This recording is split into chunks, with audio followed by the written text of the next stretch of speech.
इजारा seat से ऐतिहासिक जीत दर्ज करने के बाद भी राजस्थान के योगी बाबा बालकनाथ, जिन्होंने डे 1 से सीएम कुर्सी से फासला बनाकर रखा, चुनावी नतीजों की घोषणा से ही बाबा बालकनाथ को मुख्यमंत्री बनाए जाने की चर्चा सबसे ज्यादा थी।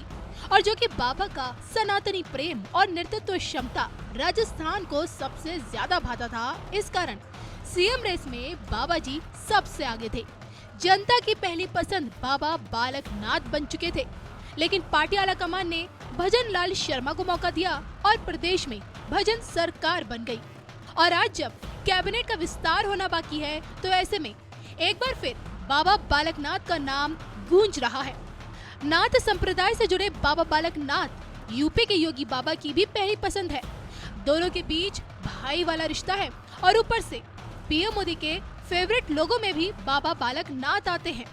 ऐसे में राजस्थान के इस योगी की किस्मत में क्या लिखा है, संघ से लेकर भाजपा के मन में बाबा बालकनाथ के लिए क्या है, भगवाधारी बाबा बालकनाथ के साथ अब क्या होने वाला है, इसको लेकर वकील के भेष में नागा साधु का जीवन बिता चुके करुणेश शुक्ला ने कितनी बड़ी भविष्यवाणी कर डाली, देखिए सिर्फ धर्म ज्ञान पर।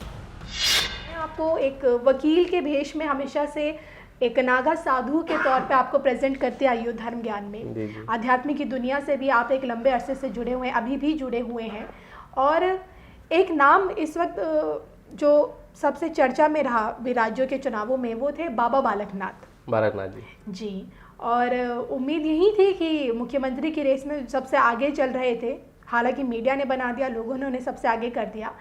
और मैं आपसे जानना चाहती हूँ कि बाबा बालकनाथ मसनात मठ के मठाधीश हैं, नाथ संप्रदाय से जुड़े हैं और एक कह सकते हैं कि साधु संतों की दुनिया से वो भी आते हैं, सन्यासी का जीवन वो भी व्यतीत करते हैं। क्या लगता है उनका भविष्य आपको भारतीय राजनीति में कितना उज्जवल नजर आता है मोदी जी, योगी जी के बाद? देखिए, बालकनाथ जी से मेरे अपने आत्मीय संबंध हैं जी।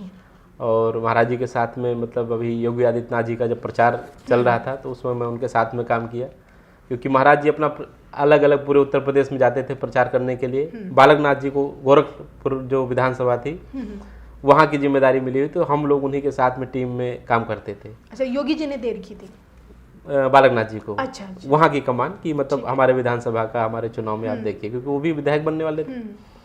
तो उस समय मैं उनसे मिला और उनके साथ काम किया, तो ऐसा लगा कि कहीं ना कहीं एक उज्जवल, बहुत इनकी जो काम करने की जो शैली है और उनके जो मतलब ये किस समय की बात है? अभी जब योगी आदित्यनाथ जी जब मुख्यमंत्री बने तो उसके पहले जो चुनाव हुआ उत्तर प्रदेश का, जो दोबारा हुआ था 2022 में। अभी विधानसभा चुनाव कब हुआ था? अच्छा, यूपी के जो पहली बार जब चुनाव हुआ था उसमें जिसमें योगी जी बने थे। हाँ, योगी जी जब विधायक बने थे, सांसद से मुख्यमंत्री बने थे, तो उसमें बालकनाथ जी से बड़ा अच्छा मतलब रहा उनके साथ काम करने का। जो तो मेरे समझ में जो आया कि उनकी कार्यशैली और उनके मतलब भाषण देने के जो कला है और उनकी जो एक छवि है, आज के डेट में अगर आप बजरंग दल के कार्यकर्ता से, विश्व हिंदू परिषद के कार्यकर्ता से, या जमीनी स्तर पे जो भी ग्राउंड लेवल पे काम कर रहे हैं, अगर आप वहाँ के जैसे जो तिजारा सीट से जीते हैं, या अलवर ले लो, या उसके आसपास, मतलब इवन मैंने बहुत सारे बड़े बड़े कार्यकर्ताओं या जो राजस्थान के जो जमीनी स्तर के कार्यकर्ता उनसे सबसे बात किया मैंने। सब लोगों ने यही कहा कि बालकनाथ जी का प्रबल संभावना है कि मुख्यमंत्री बनेंगे। लेकिन कुछ पॉलिटिक्स का अपना एक अलग माहौल होता है, पॉलिटिक्स की अपनी अलग अलग मजबूरियां होती हैं कि कुछ जातिगत बातें भी होती हैं कि जिसकी वजह से कई सारी चीज़ें चेंज हो जाती हैं। तो हमें उम्मीद है कि कहीं ना कहीं अगर बालकनाथ जी महाराज जी को अगर गृह मंत्रालय दिया जाए वहाँ का, जिस तरीके से नरोत्तम मिश्रा जी संभालते थे मध्य प्रदेश में गृह मंत्रालय, अगर गृह मंत्रालय दिया जाए बालकनाथ जी को तो वो अच्छी तरीके से चला सकते हैं।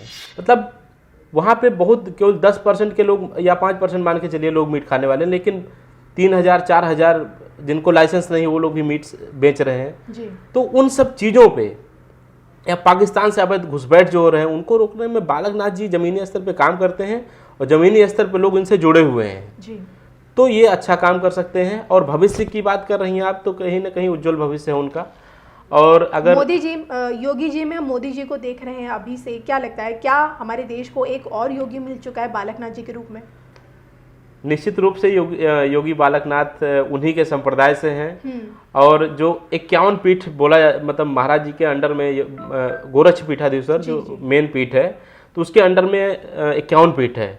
तो उसके एक पीठ जो है मस्तराम जी का जो तिजारा में है, वहाँ के वो महंत हैं। तो कहीं ना कहीं ऐसे और भी योगी आगे आए, है ना, तो बड़ा अच्छा होगा। मैं आपसे ये भी जानना चाहती हूँ कि आप नाथ संप्रदाय से आते हैं, देश के उत्थान में नाथ संप्रदाय की कितनी बड़ी निर्णायक भूमिका हमेशा से रही है?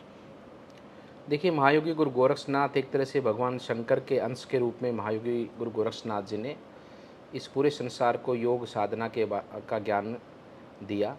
और महायोगी गुरु गोरक्षनाथ जी ने विशेषकर अपने इस सनातन धर्म और पूरी मानव जाति के लिए एक विशेष रूप से उनका आशीर्वाद और स्नेह और ज्ञान रहा कि किसी बात का, किसी तरह का भी कोई भेदभाव नहीं समाज में।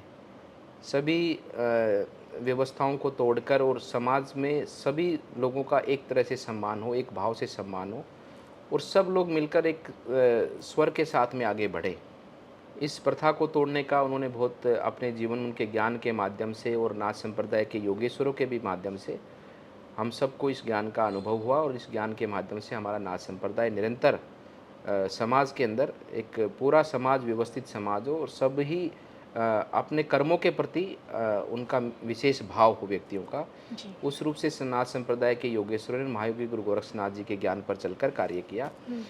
वर्तमान में ये भी रिसर्च में आया है कि अपने देश के ऊपर बहुत लंबे समय पर मुगलों का राज रहा और उसके बाद अंग्रेज़ों का राज लगा। तो लोगों ने रिसर्च किया कि इतना लंबा कालखंड एक सभ्यता पे, एक संस्कृति के ऊपर विदेशी ताकतों का राज रहा है, जिन्होंने क्या नहीं किया अपने समाज को, अपने हिंदू धर्म को, सनातन धर्म को ख़त्म करने के लिए, लेकिन फिर भी सनातन धर्म ख़त्म क्यों नहीं हुआ। आज भी उसका अस्तित्व उतना ही वैभवशाली है जितना पूर्व में था। आज भी हमारा इतिहास, हमारी परंपराएं, हमारे जितने भी स्थान देखेंगे वो उतने ही ऊर्जा और ताकत और विश्वास के साथ में जनमानस के लिए कल्याण कार्यों में जुड़े हुए हैं। हमारे स्थानों की महिमा जुड़ी हुई है, उनकी परंपराएं जुड़ी हुई हैं। ये क्यों ख़त्म क्यों नहीं हुआ? तो उसमें मूल संतों का ध्येय आया कि संतों ने जिस प्रकार से, विशेषकर नाथ संप्रदाय के योगेश्वरों ने पूरी इस अपने लोगों को जिस तरह से धर्म के साथ में जोड़ के रखा, अपने संस्कारों के, अपनी संस्कृति के साथ में जोड़ कर रखा, और साथ ही साथ में जो लोग आक्रामकता थे या दूसरे धर्म को मानने वाले लोग थे, उनको भी इस प्रकार से कनेक्ट करके रखा कि वो भी हमारे नाथ संप्रदाय में दीक्षित हुए और उनके मन में ऐसी हमारे समाज के, हमारे संस्कृति के प्रति हीन भावना ना हो। ऐसे ज्ञान के माध्यम से उनका भी एक तरह से, उनकी भी बुद्धि का विकास करने का काम नाथ संप्रदाय या अन्य सभी संप्रदाय के योगेश्वरों ने किया। तो नाथ संप्रदाय की महिमा, तो मैं ये कहता हूँ कि नाथ संप्रदाय एक मूल है सनातन का।